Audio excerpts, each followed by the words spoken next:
अस्सलाम वालेकुम नाज़रीन, आप देख रहे हैं जेके कश्मीर टीवी। आज हम जा रहे हैं जी खोरट्टा सेक्टर पे, जहाँ पे इंडियन गोलाबारी की वजह से बेशुमार शहादतें और इसके अलावा कई अफराद जो हैं वो ज़ख्मी हुए हैं और कई मकानात भी जो हैं वो तबाह हो गए हैं।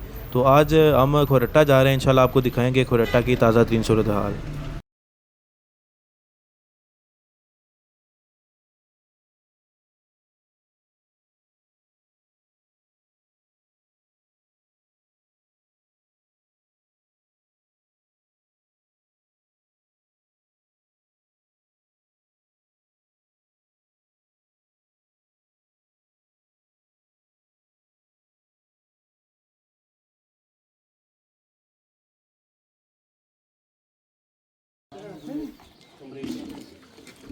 सारे इंसाइड सेफ क्लीन कमरा सी है डबल स्टोरी सी वो जो दरवाजे का ना शायद वो सामने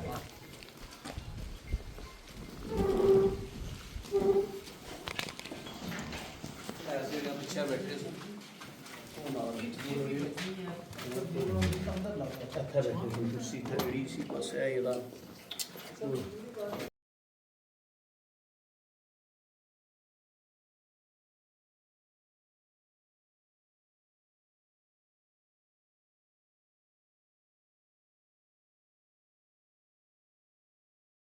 गोला इतना प्यार था ये पहले त्रै राती जेह्ड़ी शेडिंग होई ना उन्होंने प्यार राती जो ऊपर सन उपरे मकाना उस दिन ये इतना शिफ्ट होई चूंकि डबल स्टोरी भी ऐसी ये दीवार पत्थर ने सी है बड़ा सेफ तरीन है और सेफ्टी तू अंदाजा ये लाई लो कि ये जेह्ड़े शैल लगे ना अगर ये शैल लगे होने ना लगे ये जेह्ड़े लगे एक ब्लॉक होने ना दूसरे पासों बाहर हो गया लेकिन चूंकि पत्थर की दीवार सी उन्होंने ये चीज सोची सी लेकिन ये जेह्ड़ा दरवाजा सी लगे या इसने पिछले पासे बैठे सन उन्हें यकीन नहीं सी लेकिन मौत ना एक टाइम है एक बर वक्त है और उसने भी जो गोला था फटिया ये सहन ने अंदर बकरियां था मौजूद हैं वो महफूज रही हैं लेकिन उन्होंने मौत मौजूद सी चूंकि उन्होंने बच्चों उन्होंने बच्ची भी बैठी सी नाल उन्होंने शीला बैठी सी और उन्होंने भी उसने पर गोला लगा जिसकी वजह तो एक शहादत और उन्हें त्रै बच्चियां बिछा रही हैं बड़ा दुख ना मकान है चलो अल्लाह रब ये जड़ी जगह है इसमें नाम जरा मेंशन करो। यूनियन काउंसिल बंडी है तो बा मकाम कुंभी है ठीक हो गया अच्छी हाँ ये देख सकते हैं आप नाज़रीन, इस टाइम हम खोरट्टा एलओसी का आज विज़िट करने हैं। हमारे साथ जम्मू कश्मीर जॉइंट अवामी एक्शन कमेटी के इम्तियाज़ असलम साहब और उनके दीगर साथी मौजूद हैं। और इंडियन गोलाबारी की तरफ से गोलाबारी जो हुई है उसके नुकसान ये ज़रा आप देख सकते हैं कि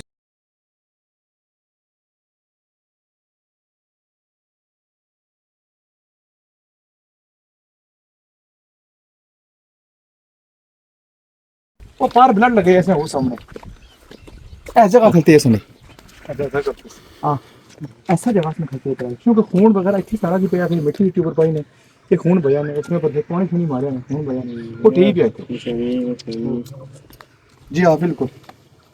तफसील बताइएगा कि ये किस दिन का वाक़या और कोई जानी नुकसान तो नहीं हुआ और किस टाइम ये जो गोलाबारी यहाँ पे हुई है। जिस दिन ये बड़ी गोलाबारी सबसे लास्ट टाइम पे सबसे ज्यादा गोलाबारी जिस दिन हुई खुरटा के अंदर तो ये गोला एक वहाँ से आकर आया और सीधा आकर इसने ये राजा नीर साहब के इस घर को हिट किया हिट करता है वहाँ सामने आके लगता है गोला फिर वहाँ से जो ब्लास्ट होने के बाद जो उसके बाकी टुकड़े होते हैं वो इस मकान को आके वो लगते हैं लेकिन खुशकिस्मती से इस घर के जो मकीन हैं वो अपने कमरे के अंदर सोए होते हैं और वो जो कमरे का दरवाज़ा वो बंद होता है और वो बंद दरवाजे को छेद करके वो टुकड़े तकरीबन 1 दर्जन से के करीब करीब टुकड़े जो है ना वो दरवाजे से अंदर भी जाते हैं। अच्छा, खुशकिस्मती से कोई भी उससे किसी तरह का नुकसान नहीं होता सवाई इस मकान के।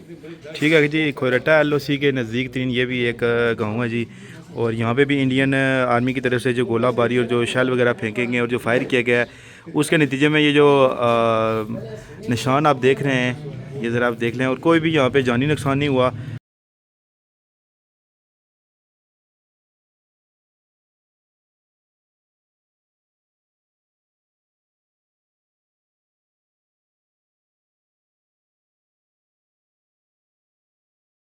तो मौके पर से हो?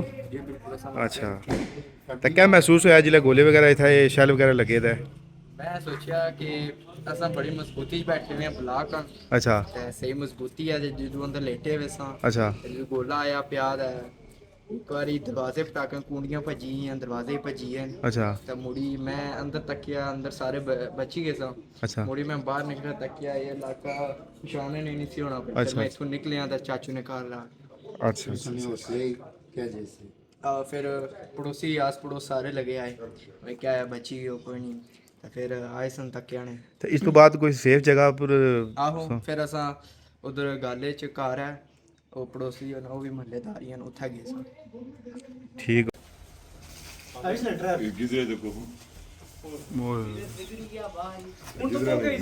ये वो जगह है जी जहाँ पे एक 40 दिन की जो बच्ची है जिसकी तस्वीर सोशल मीडिया पे वायरल हुई थी, आपने भी देखा था। वो और उसकी वालदा जो है वो शहीद हो गई थी इंडियन गोलाबारी की वजह से।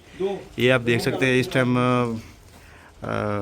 जम्मू कश्मीर जॉइंट अवामी एक्शन कमेटी के मेंबर इम्तियाज़ असलम साहब अपनी टीम के हमरा जो है वो आज LOC खोरट्टा सेक्टर के मुख्तलिफ एरिया का विज़िट कर रहे हैं। उस सिलसिले में हम यहाँ पे आए हैं। तो नाज़रीन आप देख रहे हैं JK कश्मीर TV। आज का पूरा दिन हमने खोरट्टा LOC को विज़िट किया है। हमारे साथ मेंबर जम्मू कश्मीर जॉइंट अवामी एक्शन कमेटी इम्तियाज़ असलम साहब और उनके साथ उनकी टीम मौजूद थी। इस टाइम मेरे साथ आबिद रजौरी साहब मौजूद है, ये यहाँ के बासी हैं। इनसे हम ये जानेंगे कि थोड़ी सी हमें तफसील बताएंगे कि जो ये गोलाबारी हुई है इंडियन की तरफ से, इंडियन आर्मी की तरफ से, उसके नतीजे में यहाँ पे कितनी शहादतें हुई हैं, कितने जख्मी हुए हैं और कितना एक नुकसान हुआ है। जी आबिद साहब।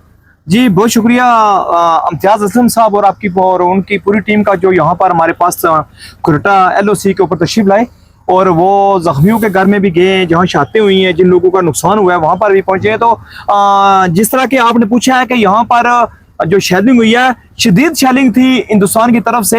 ये जो 7 मई को शुरू होने वाली शेलिंग जी जो थी, और इससे तकरीबन 6 शहादतें खोरट्टा के अंदर रूनुमा हुई हैं और 70 के करीब जो है वो जख्मी हुए। जो मकान हमारे लोगों के अमलाक का जो नुकसान हुआ है वो तकरीबन 100 के करीब हैं, जो हमारी अमलाक तबाह हुई है।